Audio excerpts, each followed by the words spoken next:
The ones who learn to fly. From the edge. Siwol Haedam. Life does not collapse all at once. Most of the time, it tilts quietly, almost invisibly. A sentence dropped in a meeting, an ambiguous message in a group chat, a casual comparison at the dinner table. You nod as if nothing happened, but your body reacts first. Your breathing becomes shallow.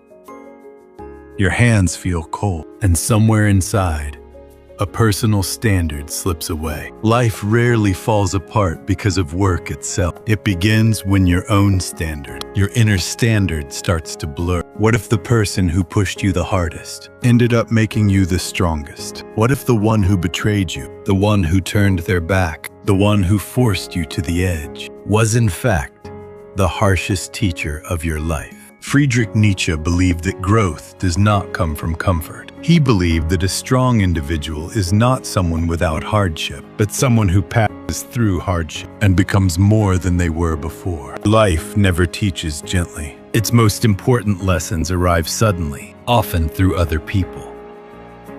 The cruelest lesson comes when someone you trusted walks away. When a relationship you relied on disappears, you find yourself standing at the edge with no preparation. There is nowhere to run, no hand reaching out to save you. And in that moment, you ask yourself, why me? Why did they push me this far? Everyone faces the edge, at least once. At work, in relationships, sometimes within family. And that edge is rarely caused by accidents or failure. More often, it is created by someone's decision. There was a 35-year-old employee who was suddenly let go after 10 years at the same company. No warning, no convincing explanation. That night, staring at his bank account, he realized how fragile his belief had been. The belief that the company would protect him. For 6 months, he told no one, not out of shame, but because he could not explain it. Why him? What had he done wrong?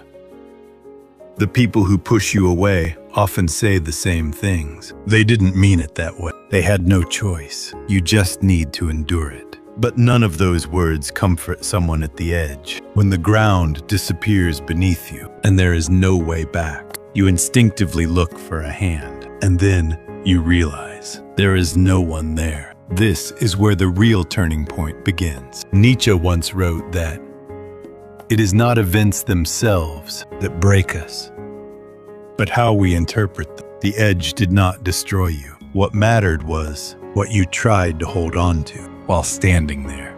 In absolute isolation, you face two choices: collapse or stand on your own. Most people collapse because they lived believing someone would eventually save them. But some people discover something else in that isolation. The realization that no one is coming moves beyond fear and brings unexpected clarity. Your thinking shifts. You stop living as someone who needs approval to survive and become someone who survives as long as they do not abandon themselves. That shift changes everything. A year later, the 35-year-old man was no longer the same.